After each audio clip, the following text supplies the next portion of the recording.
The right glove is the one I want. Good. Now, wait, I heard something. It's Quartzmeyer. Tarantula, is Pignon here? No. What's got your gun all cocked, soldier boy? You're not jealous of a scientist. Pipe down. It was that damn spy disguised as Pignon. He messed up the security camera and escaped.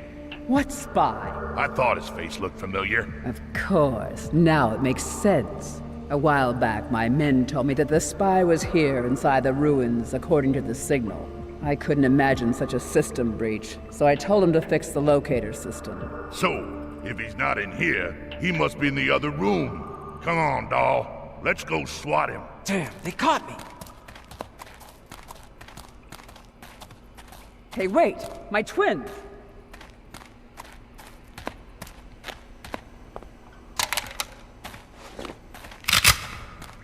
Action! Finally, I get a piece of the action!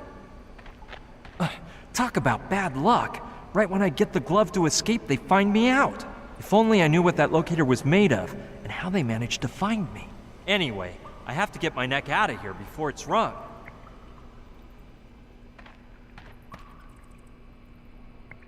That's the one Tarantula was using. She left it behind when she grabbed those two big guns. Yeah, not a bad idea. Maybe I can overhear the info I need to escape. I've gotta hurry and keep those men in black from seeing me.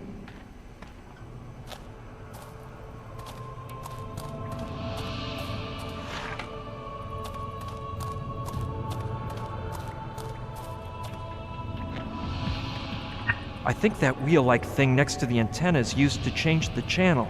Unless it's a walkie canteen, which I've also seen on the market.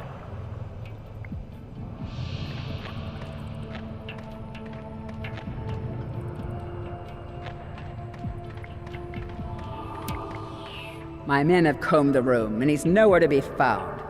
He must be hiding. Then we'll stand guard until he comes to the surface. Did you hear me, you infiltrator? You're surrounded. Darn, it'll be impossible for me to get to the amoeba like this. They'll probably spot me if I lower the platform, and I'm certainly not going to be able to get down using it without being seen. Better not move till I come up with a bright idea. Honor that promise, do you? When I'm through with him, his own mother won't That recognize might be him. good.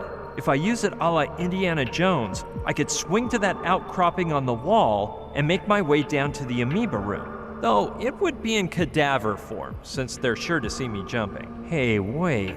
If I remember right, O'Connor said he would be on Channel 5. If I call him on the walkie-talkie and get him confused enough, maybe he could do the distracting. It's a little convoluted, but it can't hurt to try.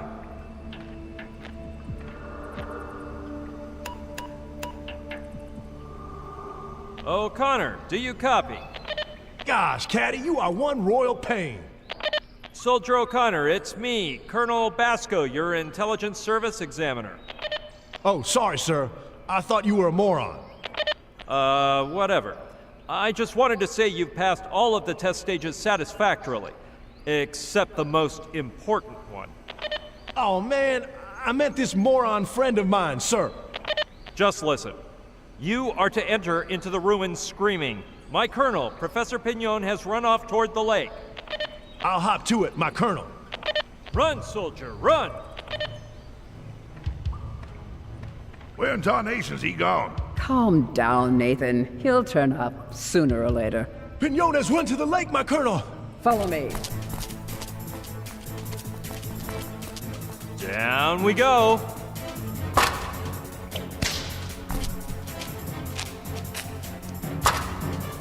Wait, I heard something.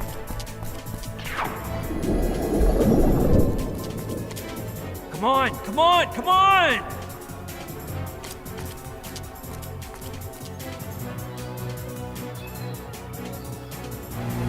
Run, Joshua! Hey, what's the big rush?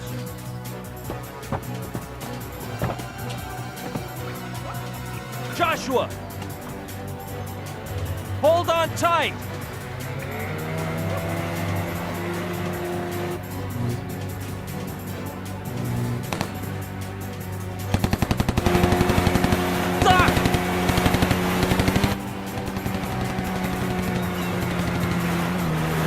So where does Simon live? Alaska! Alaska? They're getting away, my lady.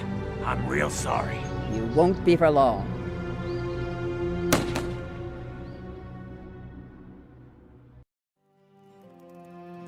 Brian, if anyone else were telling me this, I'd never believe it. Me neither, Sushi. The whole part about the amoeba is astounding. No, I was talking about Joshua. How could he be such a klutz? Sometime I'll tell you about the mess he made in our room.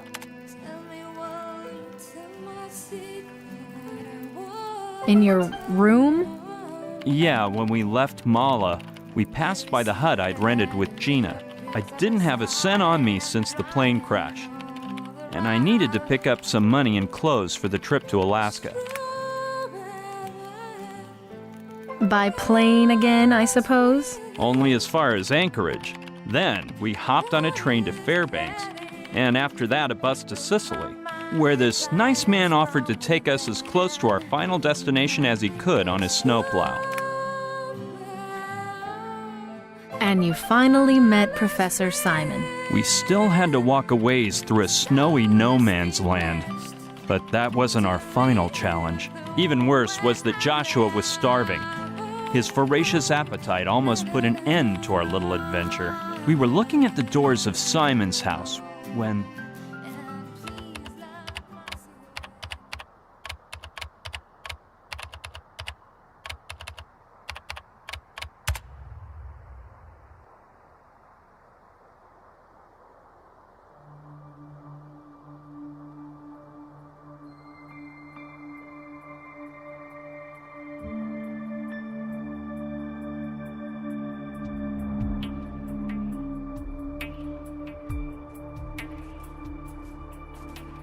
I'm famished! We're almost there. Professor Simon will give us something to eat. Thank goodness we made it. The sun's going down. These berries look delicious! Who is it? Hello, my name's Brian Basco. I need to speak with Professor Simon. The man who knows does not speak. What? Excuse me, are you James Simon? Please, listen. I have a very important message for you. Not interested. Hey! I think I forgot to mention, you have to say a password before I let you in. A password? Of course you didn't say anything. Let's see. What could that darn password be? And quit eating those berries. They could be poisonous. Hey, leave that alone. And tell me the password once and for all. You see, Professor Simon will say who knows what about the man who knows. And you have to answer him. Yes, you must tell him.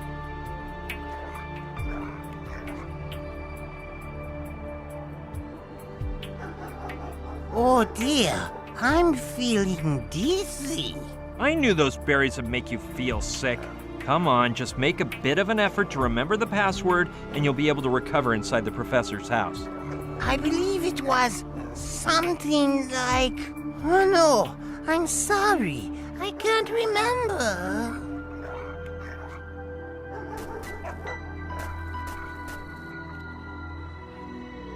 It's all right, calm down. When we were coming up here, I saw a shelter by a lake. We'll go up there, and I'm sure you'll remember that password after a bit of rest. Come on, I'll help you. Joshua, the fire is already lit. You rest and try to get over this as fast as possible. You've got to remember that darn password. Maybe you should try to do something about this. Who knows how long it'll take Joshua to recover. If I insist, maybe Professor Simon will let me into his house. By the way, when we were walking down to the shelter, we saw a pretty strange guy. He was wearing this humongous fur coat and taking pictures or something. He doesn't look like he's improving. In fact, I'd say he's taken a turn for the worse. He is like totally out of it. I'll have to find some way to make him come to. Maybe a good slap would do the trick.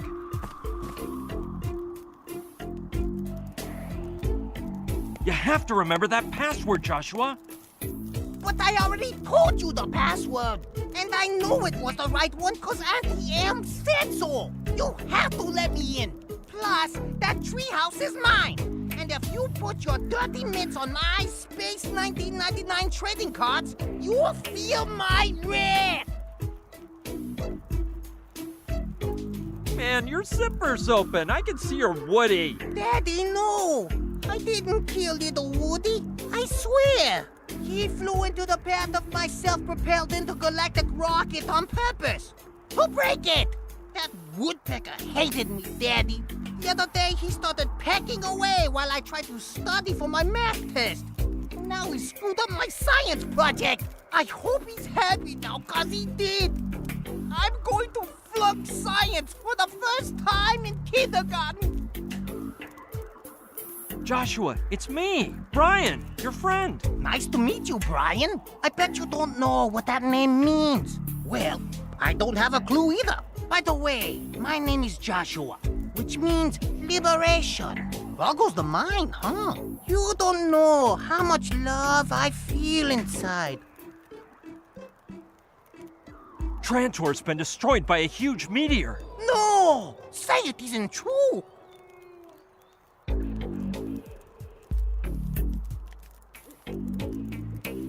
Of course not, homie. You take it easy and we'll chat later on. Okay, but cut it out with the scary stories. You're creeping me out.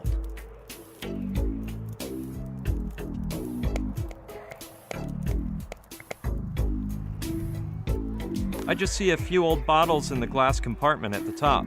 All the others look empty. The blade's a little rusty. With this humid climate, I'm hardly surprised. I'll take it, but I hope I don't have to use it on anyone. In that condition, it may not cut anyone, but it'll give them a nasty infection.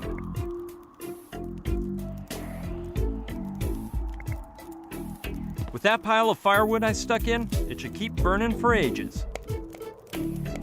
Cool item. Granny used to have one just like it. Okay, if there's any oil inside, I might be able to use it. Looks like it's not full, but there's a little bit inside. I'll take it.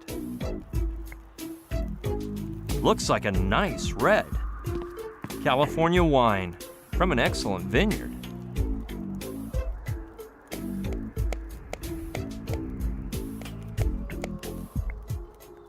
Lucky I found some matches in the kitchen cabinet and this warm fire burning.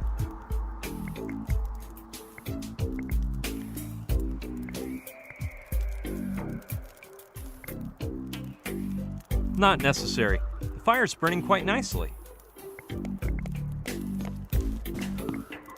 There's more than enough. Won't be any trouble to keep that fireplace burning nice and warm. I'll take one piece of firewood.